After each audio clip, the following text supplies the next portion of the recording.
Today on our 2019 Toyota Highlander, you're going to be taking a look at, I'm going to show you how to install the etrailer.Com Class 3 trailer hitch receiver. That's what our hitch looks like when it's installed. You can see the cross tube is visible, but it's nice and tucked up close to the bottom of the fascia.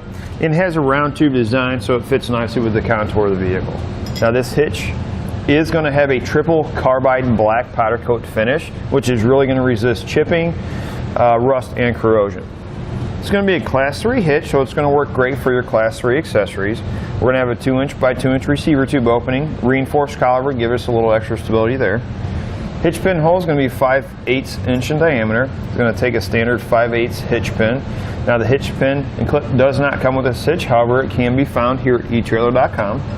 We're going to have plate style safety chain loops. It's going to have a plate that's welded to the bottom of our receiver tube and cross tube. You can see we have large openings. It's going to accept different size hooks. Now as far as weight capacities go, we're going to have a 900-pound max tongue weight, which is a downward pressure on the inside of the receiver tube. 6,000-pound gross trailer weight, which is a trailer plus a load included. You can use weight distribution with this hitch. Tongue weight's going to stay the same at 900 pounds. Trailer weight's going to go up to 8,000 pounds. I do recommend checking the owner's manual of your Toyota to make sure the vehicle can withstand that amount of weight. You're going to pick the lowest number between the vehicle and the hitch. Now let's give you a few measurements to help you when deciding on any hitch mount accessories you may need. From the center of the hitch pin hole back to the outermost part of the bumper is going to be about a ½ inch. From the ground to the top innermost part of the receiver tube is going to be about 16.5 inches. Now let's show you how to get this installed. Now before you start your installation, it's a good idea to go ahead and lower your spare tire. Then we're going to remove our two appearance panels on the bottom driver's side and passenger side. We're going to have a couple of pushpin fasteners that look like this. Then we're going to have a couple of bolts like this. We'll use a 10mm socket to remove those.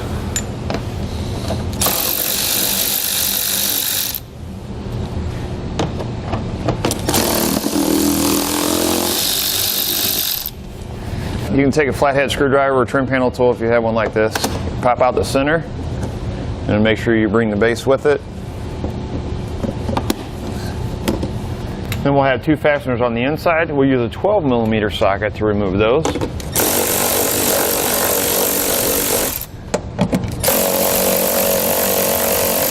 It's easier if you just put some downward pressure on it too, because these are plastic. Pop our panel out like that. On our passenger side, we're going to remove this tab here. We're going to use an 11/16 socket to remove the large bolt and a 10mm socket to remove this one.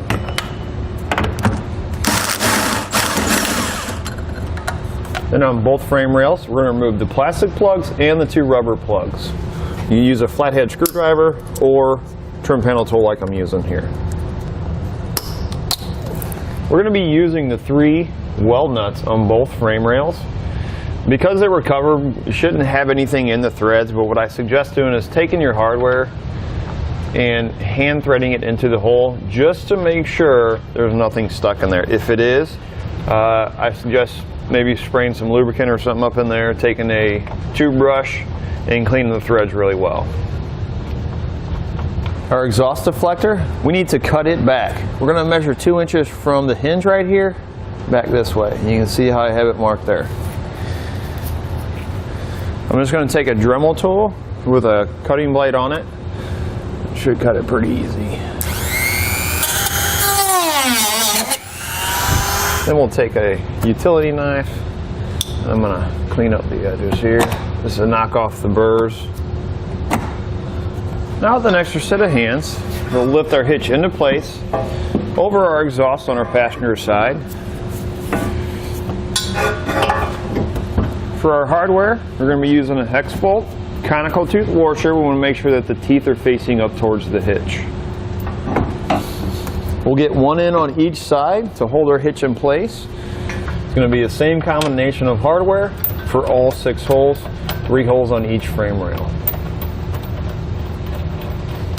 Next, with a 3/4 inch socket, you're going to tighten and then torque all of your hardware to the specifications in the instructions.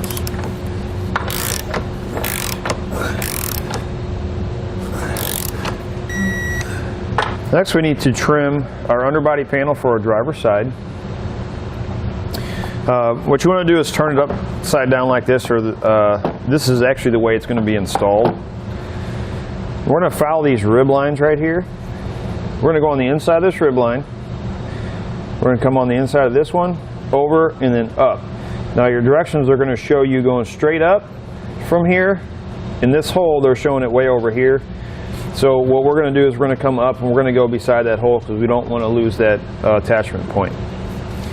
That's for the front, or for the most rear part of this panel. For the back part of the panel, or front part of the panel, we're going to go down 3 inches and then over 4 inches right in this corner.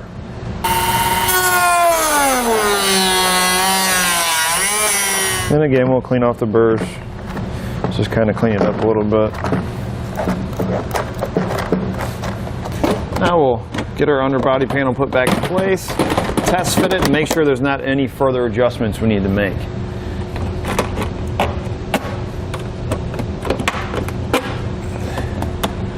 Looks like it fits pretty well. You can go ahead and reinstall your fasteners. You can reinstall your spare tire and you're ready to go. That'll do it for a look at and installation on etrailer.com Class 3 trailer hitch receiver on our 2019 Toyota Highlander.